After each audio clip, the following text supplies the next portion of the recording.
Hello guys, welcome back to Make Studio. ISLൻ്റെ ജനുവരി transfer window അതിൻ്റെ അവസാന ലാപ്പിലേക്ക് കടന്നിരിക്കുകയാണ്. കേരള ബ്ലാസ്റ്റേഴ്സും വിട്ടുകൊടുക്കാൻ തയ്യാറാകാതെ ഒരു മികച്ച താരത്തെ കൂടി ഇപ്പോൾ കൂടാരത്തിലേക്ക് സൈൻ ചെയ്തിരിക്കുകയാണ്. നമുക്കറിയാം, എഡ്രിയാൻ ലൂണയ്ക്ക് പകരം ഫെഡോർ സൊർണിച്ചിനെയും അതോടൊപ്പം തന്നെ ക്വാമി പെപ്പറയ്ക്ക് പകരം ജസ്റ്റിൻ ഇമാനുവലിനെയും ഒക്കെ കൂടാരത്തിലേക്ക് എത്തിച്ച കേരള ബ്ലാസ്റ്റേഴ്സ് ഈ ജനുവരി ട്രാൻസ്ഫർ വിൻഡോയിലെ ആദ്യ ഇന്ത്യൻ സൈനിങ് നടത്തിയിരിക്കുകയാണ്. കുറച്ച് മുമ്പായിരുന്നു കേരള ബ്ലാസ്റ്റേഴ്സിനെ സംബന്ധിച്ച് ആ ഒരു സൈനിങ് അപ്ഡേറ്റ് വന്നിട്ടുണ്ടായിരുന്നത്. ഐസോൾ FC നിന്നും 21 വയസ്സ് മാത്രം പ്രായമുള്ള യുവതാരമായിട്ടുള്ള മിസോറാം സ്വദേശി ലാൽത്താൻ മാവിയ എന്ന വിളിപ്പേരുള്ള ലാൽത്താൻ മാവിയാണ് കേരള ബ്ലാസ്റ്റേഴ്സ് സൈൻ ചെയ്തിട്ടുള്ളത്.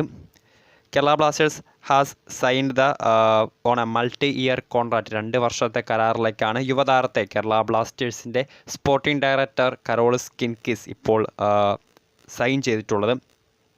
ശരിക്കും അടുത്ത വർഷത്തേക്ക് കൂടിയുള്ള കേരള ബ്ലാസ്റ്റേഴ്സിൻ്റെ അറ്റാക്കിങ്ങിന് മൂർച്ച കൂട്ടാൻ അടുത്ത വർഷത്തേക്കുള്ള പദ്ധതികൾ കൂടി ഭാഗമാക്കിക്കൊണ്ടുള്ള സൈനിങ് തന്നെയാണ് ഇപ്പോൾ കേരള ബ്ലാസ്റ്റേഴ്സ് നടത്തിയിട്ടുള്ളത്.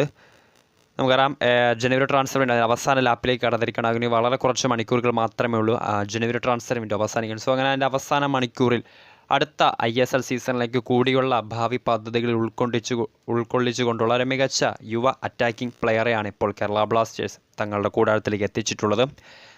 ഐ ലീഗ് ടീമായിട്ടുള്ള ഐസോൾ FC നിന്നാണ് യുവതാരമായിട്ടുള്ള 21 വയസ്സ് മാത്രം പ്രായമുള്ള മിസോറാം സ്വദേശി ലാൽത്താൻ മാവിയ കേരള ബ്ലാസ്റ്റേഴ്സിലേക്ക് പ്രീ കോൺട്രാക്റ്റിൽ എത്തിയിട്ടുള്ളത്.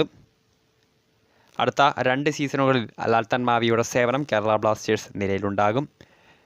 അപ്പോൾ വീഡിയോ ഇഷ്ടപ്പെട്ടാൽ ലൈക്ക് ചെയ്യുക, ഷെയർ ചെയ്യുക. കൂടുതൽ വാർത്തകൾക്കായി മേക്ക് സ്റ്റുഡിയോ എന്ന ചാനൽ സബ്സ്ക്രൈബ് ചെയ്യുക. ലേറ്റസ്റ്റ് ഫുട്ബോൾ അപ്ഡേറ്റ്സ് വേഗത്തിൽ നിങ്ങളുടെ മുൻപിലേക്ക് എത്തിക്കുന്നതായിരിക്കും.